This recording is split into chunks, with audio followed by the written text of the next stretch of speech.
consulta hubo sobre la anterior exposición?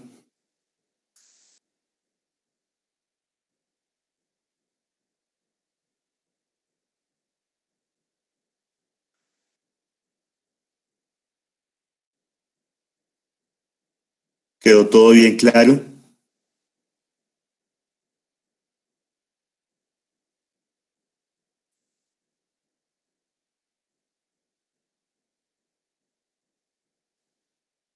Perfecto. Bueno, muy bien. Gracias, Caterina y Simón, por contestar. Y entonces nos vamos a la otra clase, que es relación médico-paciente y telemedicina.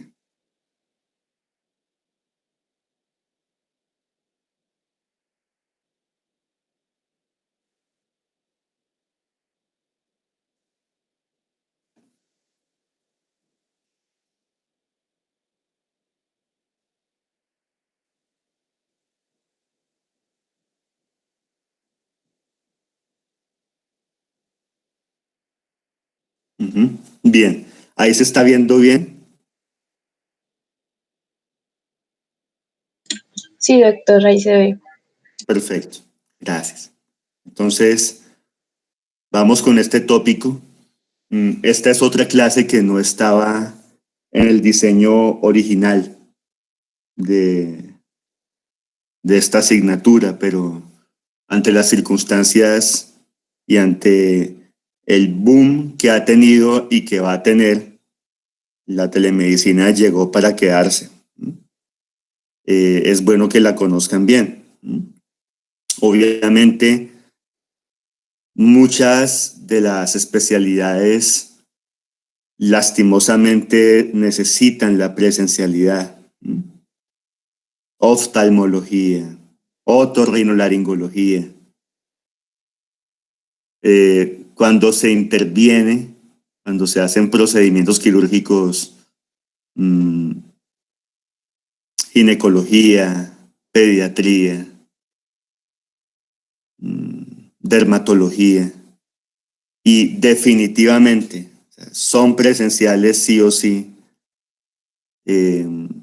Áreas quirúrgicas propiamente dichas, cirugía, neurocirugía, cirugía plástica, cirugía maxilofacial,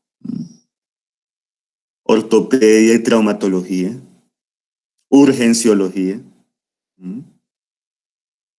medicina del deporte, aunque esa se puede combinar también con la virtualidad. Y entonces muchos de ustedes igual van a seguir atendiendo de manera presencial. Muchos de ustedes van a ser cirujanos, otorrinos, pediatras, urgenciólogos. Por eso la clase anterior era tan importante. Es bueno pensar también una locación, es bueno pensar un consultorio. Ahora, hay otro montón de especialidades en las que la presencialidad no se requiere. Psiquiatría, neurología, a no ser que usted quiera hacer un muy buen examen neurológico inicialmente, pero no para las consultas de control. Muchas consultas de medicina general o de medicina familiar se pueden hacer por telemedicina. Muchas consultas de subespecialidades en medicina interna, es decir, no el internista raso, pero sí el endocrinólogo, sí el neumólogo, pueden hacer sus controles por telemedicina sin ningún problema. Y la inmensa mayoría de los casos vamos a tener escenarios mixtos, es decir, es bueno que al paciente se le vea presencialmente, pero también es bueno para el paciente que los seguimientos sean mucho más constantes y se hagan por medio de la virtualidad. Ese es el modelo integral. No encontré muchos artículos porque lo estamos viviendo. Es una historia que se está armando. ¿Mm? Pero probablemente ya para 2021 haya bastante literatura sobre el cómo combinar la telemedicina con la presencialidad. Eso es, digamos, a lo que nos obliga esta pandemia. ¿Mm? Esta pandemia ha sido demoledora para muchos. Muchos hemos perdido familiares y amigos. A mí se me han muerto muchos profesores muy queridos en Italia, en Estados Unidos. Familiares también. Y pues obviamente lo que les comentaba la semana anterior, la, la consulta clínica en algún momento, mi consultorio tocó cerrarlo, la psicoterapia de grupo, la psicoterapia de pareja y de familia, pues tocó dejar de hacerlas en febrero y marzo de este año y me vi bastante golpeado en lo económico, pero fue una oportunidad bonita para descubrir otras posibilidades y ahora se da una buena recuperación. Ahora la consulta está de nuevo llena y es gracias a que rápidamente me adapté. El llamado es ese, doctores, a que ustedes se adapten rápido al curso de los tiempos. Y pues por fortuna ustedes son nativos digitales, ustedes son una generación que se mueve muy fácilmente en la virtualidad y en la tecnología, entonces aprovechenlo. La ventaja también de conocer distintos idiomas me ha ayudado mucho. En este momento atiendo pacientes franceses, italianos, alemanes, estadounidenses, ingleses, una checa, varios brasileros y obviamente pacientes en toda Hispanoamérica, es decir, gente que habla español pero que nunca hubiera podido atender de manera presencial, gente que vive en Ecuador, en Chile, en Argentina, en Uruguay, en México, en España. Entonces, sí ha representado esto un avance interesante. Alguna vez yo hablé mal de la telemedicina. Ese refrán, creo que es un proverbio alemán de que sus palabras sean siempre dulces para cuando tenga que tragárselas, aplica.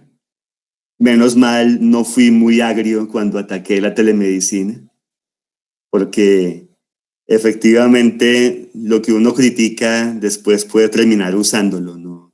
Nunca es bueno decir de esta agua no beberé. La telemedicina me ha sido de mucha utilidad y me seguirá siendo de utilidad. Es más, yo creo que con este boom de la telemedicina dado por la pandemia, los principales beneficiados fueron los pacientes. Ya vamos a ver el por qué. Muchos pacientes, sobre todo de zonas rurales, muchos pacientes pobres a los que una consulta en Armenia, si viven en Génova, si viven en Finlandia, si viven en Quimbaya, en Pueblo Tapao, o más lejos aún, en Alcalá, en Buga la Grande, representaba un platal venir a consulta Armenia, y ahora pues es gratuito y en realidad para todo el mundo se ha descomplicado la cosa. Así un paciente viviera en Armenia, le quedaba muy difícil ir a la zona de las clínicas, esta parte en la que están, digamos, aglomerados casi todos los hospitales y todas las clínicas de Armenia.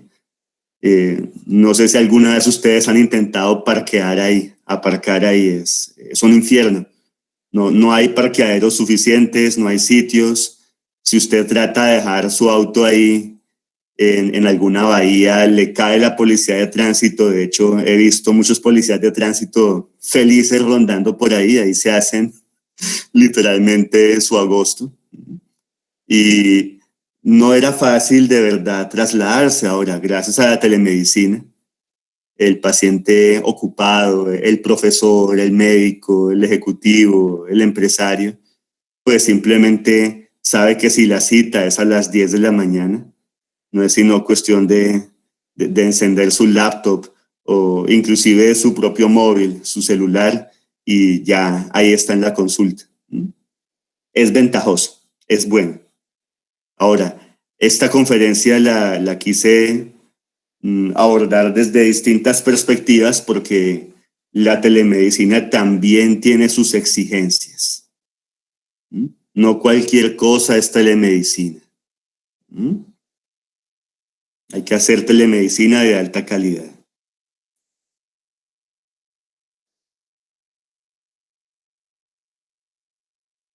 Entonces, sí, fíjense aquí, este doctor le está explicando a su paciente cómo salió este examen. Es una radiografía lateral de cuello.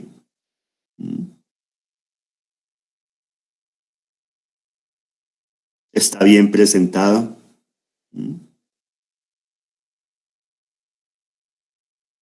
La paciente establece un contacto visual con él, está muy atenta a lo que le va mostrando. Está cómoda, está en su casa. Puede que esté en pijama, no está muy claro. Ahora, este otro escenario también es telemedicina. Fíjense, hay un doctor que está ahí, en la candela, literalmente en la línea de fuego. Este doctor, de hecho, tiene todas las normas de bioseguridad. Está atendiendo a este paciente. Piense que este doctor acusa ya cierta edad, buen grado de alopecia, el pelo entrecano, es obeso. Entonces, sin duda alguna, él no puede estar ahí presente. Podría morirse. Pero él sí puede estar presente de manera virtual. Este otro, puede que sea mucho más joven, está listo para dar todo lo que alguien joven puede dar.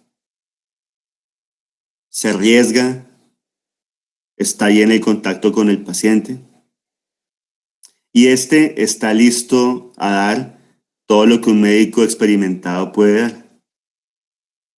Erudición, sabiduría, un caudal de conocimientos.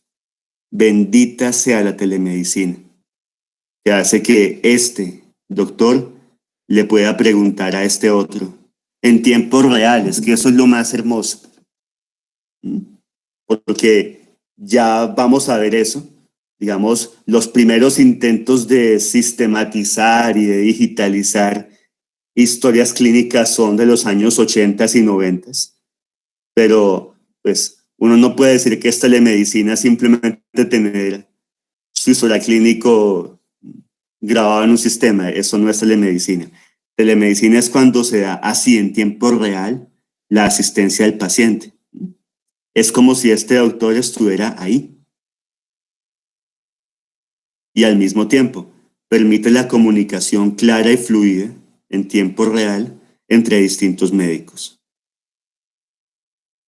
¿Está bien puede ser la casa de este doctor?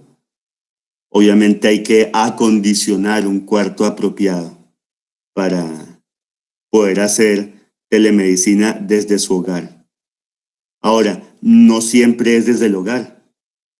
La telemedicina también se puede hacer desde un hospital.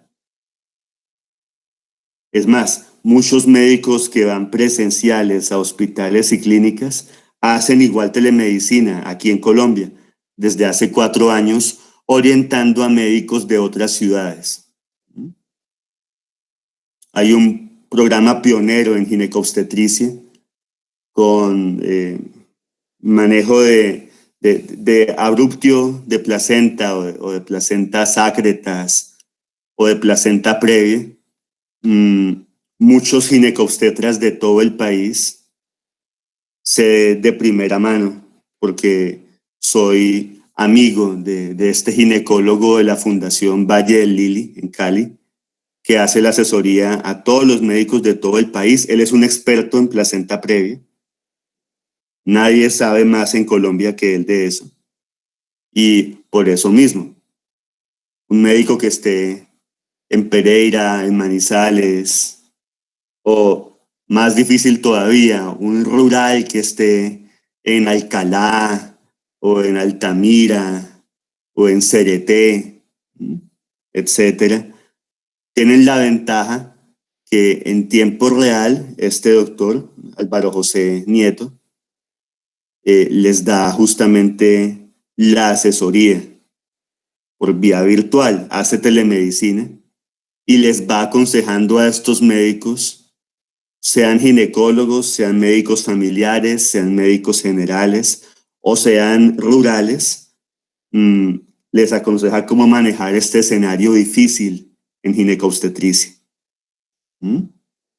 Entonces, no solamente es para la atención, digamos, personal, sino que es también para garantizar la atención a través de un tercero, a través de otro médico, que sirve mucho la telemedicina. ¿Cómo se define? Es el uso de la tecnología en el ejercicio de la medicina, que tiene unos fines, fíjense: optimizar los recursos, facilitar y agilizar los procesos. Es decir, estamos pensando en más eficiencia y en brindarle al paciente más velocidad de acceso a los servicios de salud y más facilidad logística también. Empodera al paciente, claro, porque el paciente está mucho más pendiente de su salud, llevando su registro médico, haciendo mucho mejor su automonitoreo, revisando él mismo los resultados y mirando él mismo su historial clínico. Mejora la comunicación entre usuarios y prestadores de servicios de salud. Hasta hace apenas unos meses había que pedir una cita y esperar, literalmente esperar a veces 3, 4 meses, 6 meses a que lo pudiesen atender. Ahora es mucho más fácil. Ahora su doctor puede estar en un congreso en Bangladesh, en Pakistán, en Croacia, y puede igual atenderlo en el hotel. Él desde su hotel, usted en su casa, lo puede ver. Hay mucha mejor retroalimentación. Lo que les decía, no es que vaya a desaparecer la consulta presencial. Yo al menos no me lo creo, porque hay especialidades que requieren la presencialidad. O sea, usted como le pide a un cirujano o un anestesiólogo que haga las cosas virtualmente, ¿no? El cirujano, el anestesiólogo, el cirujano plástico, el otorrino, tienen que estar ahí. Ahora, sí, efectivamente, optimización de los recursos. Ese cirujano hace la laparoscopia o la laparotomía. Listo. Hace su cirugía. Pero como hay otros cirujanos que están ya en la modalidad de teletrabajo, entonces él no puede dedicarle tiempo al paciente para el seguimiento. Él tiene que operar más. ¿Qué se hace entonces? Tranquilo, use estos otros que están ahí haciendo teletrabajo para el seguimiento del paciente. Y hemos visto una interesante mejoría en el servicio de salud. El paciente en Colombia antes era visto máximo una vez cada 3 meses y ahora se le puede estar haciendo un monitoreo casi semanal. Y no es que haya aumentado de repente el número de graduados o no es que haya ahora 5 veces más especialistas que en enero de este año. Lo que sucede es que hay un uso más inteligente de recursos y efectivamente Con la telemedicina usted puede estar llamando a los pacientes y estar haciéndoles seguimiento. Hasta el WhatsApp ha resultado de gran utilidad. Es de verdad una cosa providencial que hayamos tenido esta pandemia ahora y no en el 2010. Es que fíjense, una sola década donde hubiera sido esta pandemia en el 2010 y no hubiéramos tenido ni WhatsApp, ni smartphones, ni un montón de herramientas que son de gran utilidad. Hace 10 años, la gente más pituca tenía Blackberries. No sé si ustedes conocieron eso. Yo nunca tuve un teléfono de esos, se me hacía un robo. Valía como 1.500.000 pesos. Un bendito celular, pues, una estupidez. Pero mucha gente se compró su BlackBerry. Era ligeramente incómodo. Había unas teclas y había un pin de ingreso. De verdad es muy sencillo el WhatsApp. Y una cosa que yo siempre había soñado, porque pues obviamente no soy viejo. Yo conocí el Viper, conocí los mensajes de texto, pues cuando yo era interno de medicina, de hecho, nos llegaba al turno el aviso, hay un paciente en urgencias a través de un Viper. Ahora, eso ha ido cambiando y ha mejorado mucho. Es maravilloso el WhatsApp que le permite a usted filmar y subir un video. Es maravilloso el WhatsApp que le permite ver al paciente. A usted le cuenta el familiar, no, es que lleva 3 semanas sin dormir, está hablando incoherencias, dice que está viéndose con Juana de Arco. Ah, listo. De acuerdo. Muy bueno su relato como informante. Pero envíeme un video. Y le envían el video de uno pues, del paciente a uno y se ve claramente ya lo semiológico, claro. Ahí está el diagnóstico. Trastorno afectivo bipolar, episodio maníaco. Listo. Hace tan solo 10 años no habríamos podido hacerlo. Ahora, figúrense lo colapsante que habría sido esta pandemia, lo aterradora, lo caótica. Eso hubiera sucedido no en el 2010, sino en el año 2000. En el 2000. Algunos de ustedes todavía muy pequeñitos. Muchos de ustedes han nacido entre el 98 y el 2005. Imagínense, acuérdense cómo era en su infancia el mundo. En el año 2000, el mismo hecho de conectarse a Internet era una proeza. Yo me acuerdo, y me tocaba, siendo estudiante de medicina, usar ese cable incómodo del teléfono. Cuando me metía yo a Internet, no podían usar el teléfono en la casa. Era un Internet bastante lento, un Internet bastante incómodo y no había tanta información. Uno conseguía uno que otro articulito, pero en realidad era difícil conseguir información de primera calidad. Ahora, en el año 2000 habría sido terrible.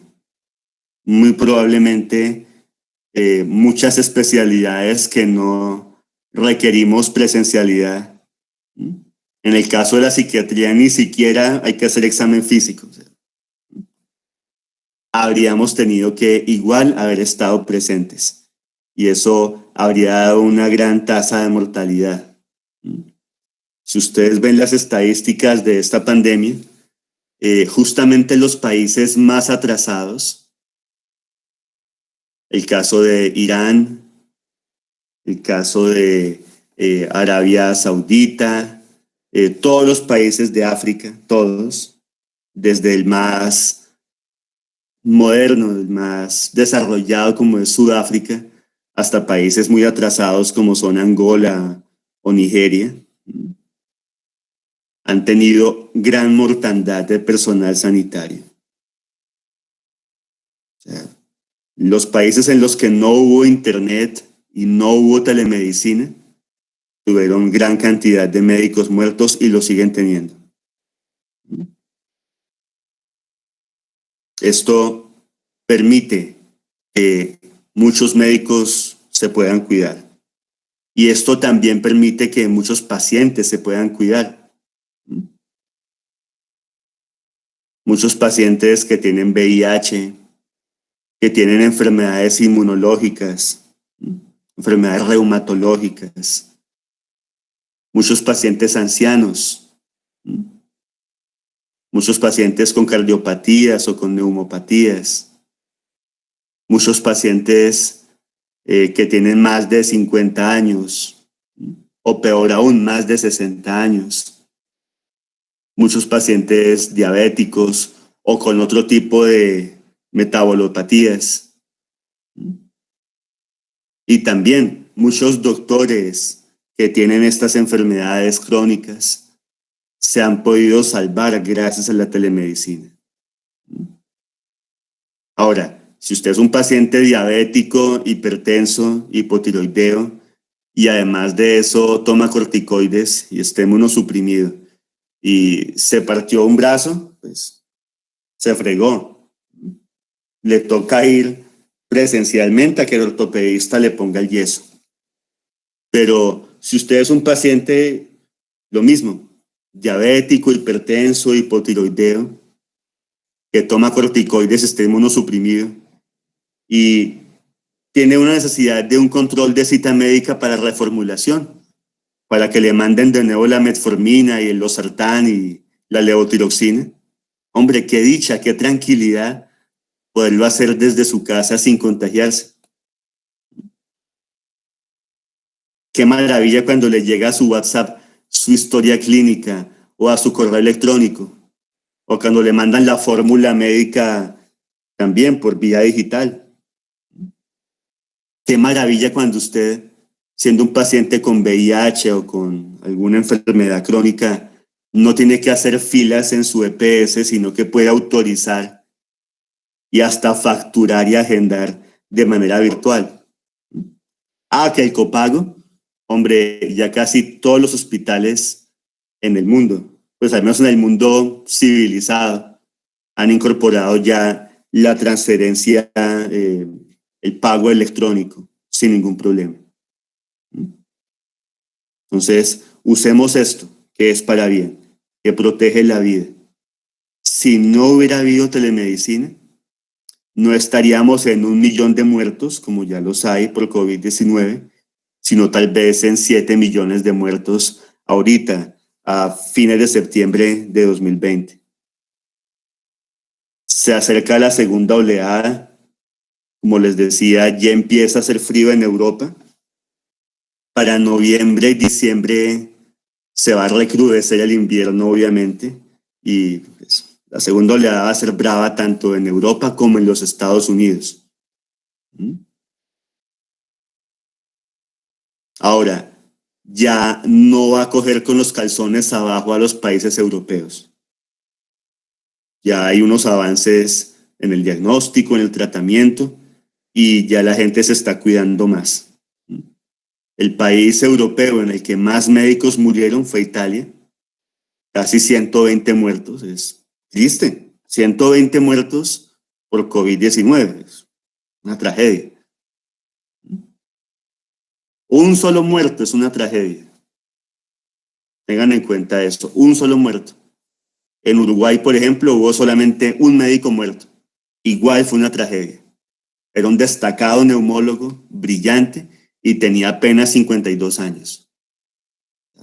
La ciencia perdió a un investigador que por muy poco que hubiese vivido, hubiera vivido otros 30 años más y habría podido hacer muchos más aportes. Entonces, cuidado. A veces los epidemiólogos piensan como nazis. Pero estamos lo más de bien, fíjense, solamente 20,000 muertos. Un solo muerto es una tragedia. Jamás se olviden de eso.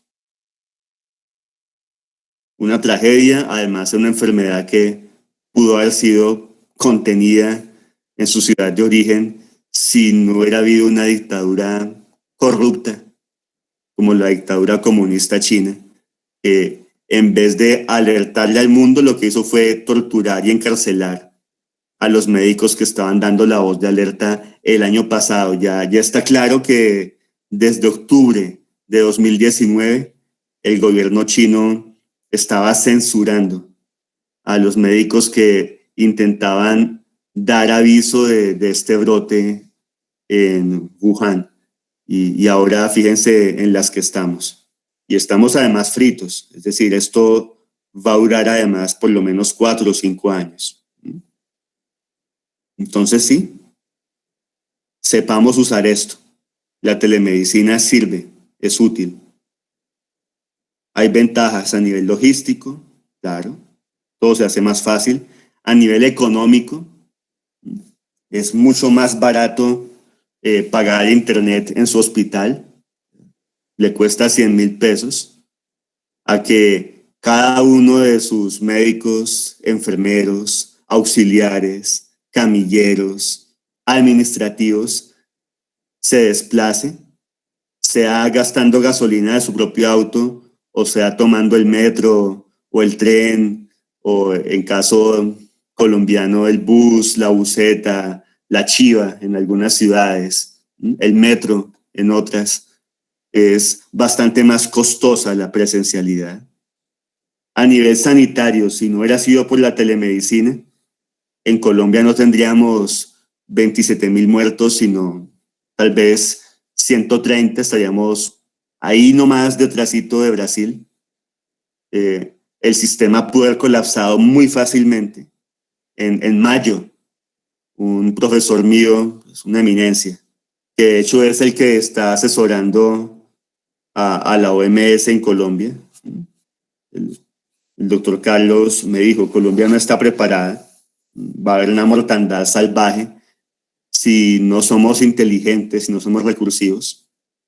Benditos sea Dios, los colombianos siempre hemos sido inteligentes y recursivos, entonces a los trompicones, sin saber muy bien, muchos médicos viejitos se dieron a gatas porque en su vida habían manejado redes sociales o la virtualidad, pero en ese intervalo breve entre mayo y junio de 2020, muchos médicos aprendieron a hacer telemedicina, obviamente de forma chambona al principio. Los pacientes tampoco sabían, pero gracias a eso no se colapsaron los hospitales. Ustedes están en sus casas, pero hay otros estudiantes de la facultad que hacen presencialmente las cosas, que están yendo al San Juan de Dios. Y ellos me cuentan que eso está ahí nomás, están en una línea roja. En cualquier momento se satura todo el Hospital San Juan de Dios, que es el centro de referencia pues, para todo el Quindío, y no se ha saturado por completo, no se ha caído, justamente gracias a que en buena medida se trasladó buena parte de las consultas a lo virtual, a la telemedicina. Y a nivel humano también. En el Hospital Mental de Finlandia hemos encontrado, por ejemplo, que la tasa de inasistencia se redujo a 0. Hasta enero de 2020, muchos pacientes perdían la consulta. Y es por lo que les decía. Cita por psiquiatría a las 2 de la tarde y usted vive en Zarzal, Valle. Entonces, eso requiere un bus intermunicipal, eso requiere llegar, almorzar en Armenia. Usted muchas veces no se viene solo, viene un familiar acompañándolo, una cita por psiquiatría. Total, el chistecito le salió en 120,000 pesos y luego para más piedra llegó a su consulta a las 2 de la tarde y el médico lo atendió a las 2:30 y ya a las 4 sale la flota hacia Zarzal, entonces se fregó. Le toca hacer otra avenida Armenia para autorizar los medicamentos y tal vez otra para reclamarlos. Ahora, a nivel humano es mucho menos el desgaste con la telemedicina. El paciente está en su casa en Zarzal, yo lo llamo, por eso la la tasa de inasistencia se redujo a 0, porque el psiquiatra llama al paciente, yo lo llamo, no se me puede escapar, no puede eludir la cita, no puede decir que es que estaba haciendo otra cosa, nada. Ahí le caigo a su celular, trácata. Si tiene WhatsApp, entonces nos vemos cara a cara, es una videollamada por WhatsApp, pero por lo menos si no tiene buena conectividad, si no tiene datos, pues la llamada, ¿no? Y pues, usted tiene su atención, luego yo le doy el número del funcionario que está encargado de enviar las historias y las fórmulas. Usted se conecta con ese funcionario y le llega a su mismo WhatsApp o a su correo electrónico la fórmula, la historia, la remisión, etc.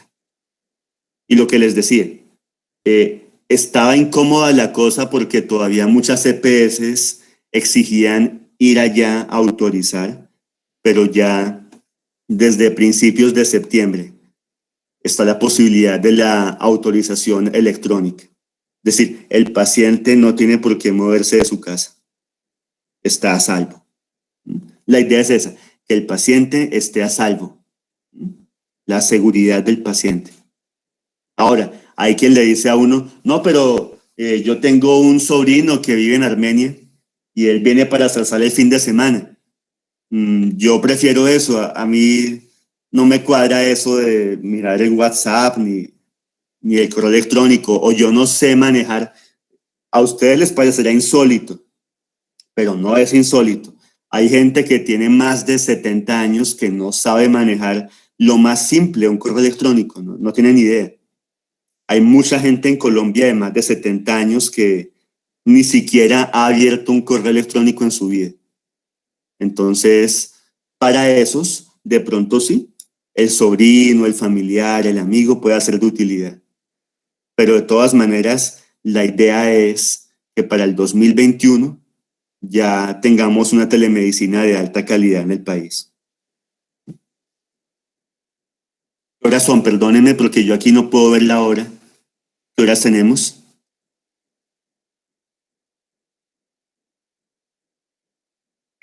Son las 8:53, doctor. Ah, listo, gracias. Gracias. Bueno, entonces vamos a ver ventajas de la telemedicina. Primera, el paciente es protagonista de su tratamiento. El paciente nunca fue tan activo como hasta esta época en Colombia o como hasta la década pasada en otros países, porque efectivamente la telemedicina no es una cuestión de la pandemia. La telemedicina, como les comentaba yo la sesión pasada, en Dinamarca se usa desde 1998, en Australia desde el 2000, en Bélgica y en Suiza desde el 2004, 2005. No es por la pandemia que se empezó a hacer telemedicina, ¿no? Es algo que ya se iba dando porque ya se veían los buenos frutos. Pero obviamente por la pandemia, muchos países en vías de desarrollo, como lo es Colombia, sí nos vimos obligados a virtualizarnos rápidamente. Como les dije, eso fue cuestión de hacerlo entre mayo y junio de este año. Y se ha logrado hacer. Y cada vez más. Hay que avanzar. Entonces, el paciente nunca antes tuvo la oportunidad para monitorear, reportar y registrar electrónicamente sus datos. Es muy interesante. Uno antes le decía al paciente, hágase un afinamiento, un seguimiento de cifras tensionales, y muchos pacientes eran muy desjuiciados. Los más juiciositos anotaban en un papelito, lunes 20 de agosto, 10 de la mañana, 140-85. Y llevan su listica ya anotada. Es una maravilla que ya haya aplicaciones o que por lo menos a través de WhatsApp usted le pueda mandar el mensajito a su cardiólogo, a su internista diciéndole, ¿sí? Me acaban de tomar la presión arterial o me la tomé yo mismo en la casa y me salió 130-70. O la última glucometría me la hice ahorita después de desayunar a las 9 de la mañana y ya me sale en 127, doctor. ¡Ah, qué maravilla!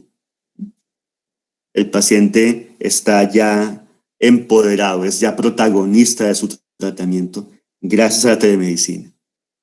Era muy habitual antes preguntarle al paciente, bueno, ¿y cómo le salieron los resultados? Ni idea, no sé. O máximo traían ahí el resultado en un papelito, laboratorio, no sé qué vainas, tan, en un sobre sellado, y uno abría el examen y lo veía ahí en la consulta. Ahora el paciente tiene los datos en su celular y le pone a uno, sí, doctor, leucocitos 8.950, ¿eso es bueno? Sí, eso es bueno, perfecto. Segundo, agiliza el contacto entre el médico y el paciente. No es ir a desplazarse al consultorio o desplazarse al hospital. A veces un desplazamiento que implica moverse de municipio a municipio, sino que de una, por WhatsApp o por correo, el paciente pide su cita y lo mismo, se hace el seguimiento. Muchos pacientes de ancianato que no pueden salir, y menos en esta pandemia. Muchos pacientes que están en cuarentenados. Hay muchos hogares geriátricos aquí en el Quindío que están en cuarentenados hoy en día. Y el seguimiento no se ha perdido, de hecho ha mejorado, se ha incrementado, gracias a que cada semana yo puedo estarlo llamando. Permite una rápida referencia e interconsulta. Entonces, yo quiero que lo vea un neuropediatra a este niño. Ah, pero las citas con el neuropediatra están dentro de 2 meses. Caramba. Ahora con la virtualidad es mucho más sencillo. Uno le pide la referencia, le pide la interconsulta al paciente y el paciente contacta rápidamente al especialista y la cosa se hace. Es más, gracias a esto, y hay muchas plataformas, a mí me gusta Meet porque es muy segura, evita el hackeo, pero usted puede usar Zoom, puede usar Teams, puede usar la que usted le dé la gana, y usted ahí está viendo al paciente, está viendo al familiar del paciente que vive en Australia, está viendo al neuropediatra, y ahí, entre todos, la comunicación se hace pues mucho más ágil. También permite el rápido envío de resultados. El laboratorio le envía al paciente o al médico rápidamente el resultado de la prueba. Y también uno le puede enviar a otro médico. Antes tocaba hacer, y antes digo hasta hace apenas un año, había que hacer en la historia clínica de uno, meter todos los datos del laboratorio para que otro médico, el médico familiar, por ejemplo, o el internista, leyera, bueno, el colesterol está en 274. Hay que empezarle un hipolipemiante. Listo. Antes tocaba así. Ahora simplemente mi institución o yo, como, digamos, consultor privado, le envío un WhatsAppazo a ese médico, de una, en tiempo real. 2 segundos. Si está lento el internet, póngale 10 segundos, pero el mensaje le va a llegar muy prontamente a ese colega, con el resultado de ese paciente que yo vi y que él ahora está viendo. Hay un intercambio ágil e inmediato entre médicos, consejería, juntas médicas y también a nivel internacional. Hasta este año, a uno le decían congreso y el congreso implicaba un viaje. Congreso Europeo, Congreso Mundial de Psiquiatría. Todo un cuento, era algo épico. Ahora qué maravilla que usted va a un Congreso Mundial haciendo clic. Una maravilla. Y lo mismo, las juntas médicas. Ustedes se imaginan lo difícil que es juntar solamente a 5 o a 10 médicos en un staff. Que él no tiene la hija enferma, que el otro está operando, que la otra está... Ahora simplemente por el celular. Usted les dice junta médica a 8 de la mañana y ahí están todos presentes. Hasta el que está operando. Tiene ahí a su estudiante, a su asistente. Hola, sí, aquí está operando. Pero pongo en altavoz esto y ustedes van hablando. Y él los escucha y me dice qué contestarles. Listo. Fantástico.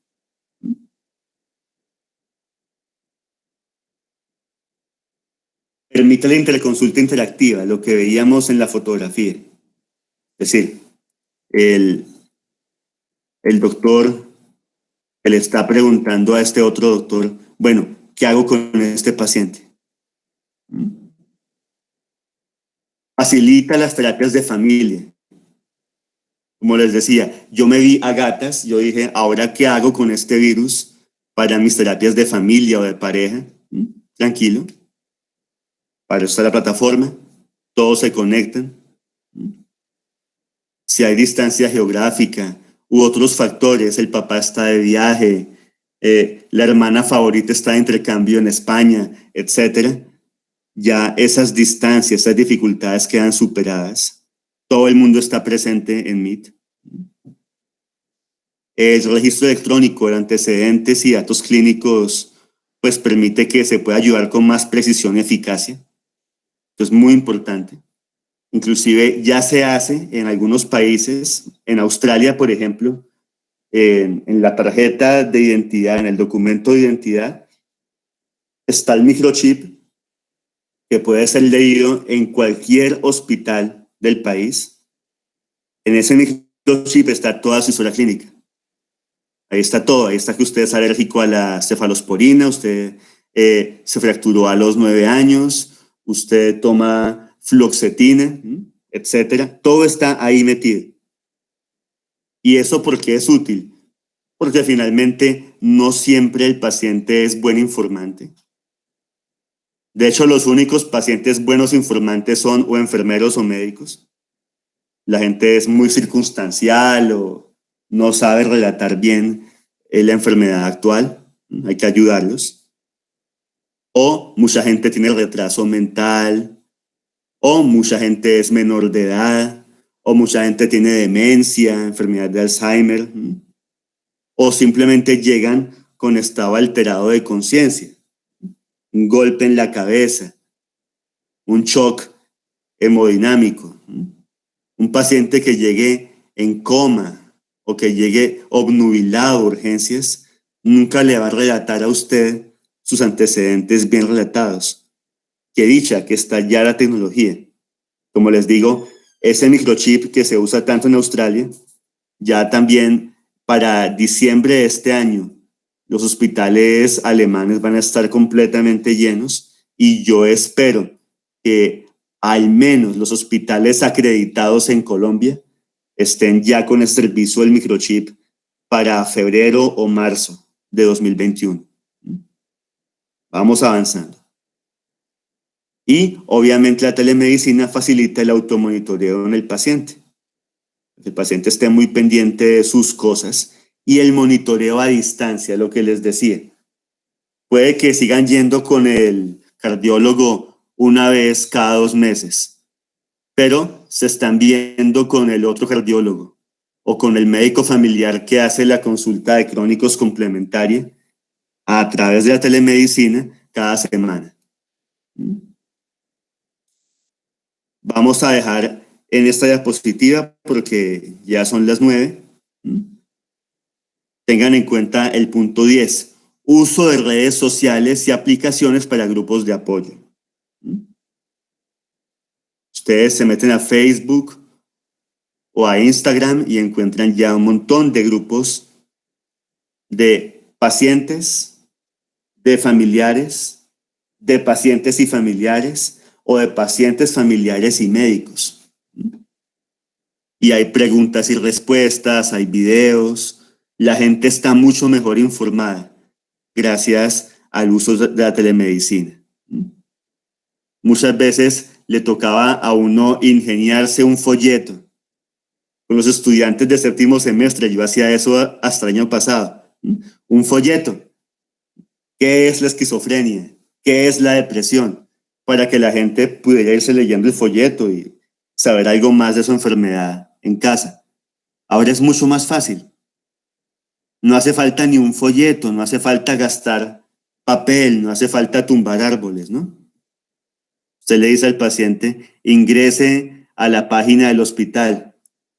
Ahí hay una zona de educación al paciente y ahí está un video mío o un escrito mío, un texto mío que habla de la depresión como aprendizaje. Ah, listo. Bien. Y el paciente se mete a ese blog o entra a un video por YouTube y tiene esa ganancia. ¿Vale? Bien. ¿Alguna pregunta en lo que hemos hablado hasta el momento?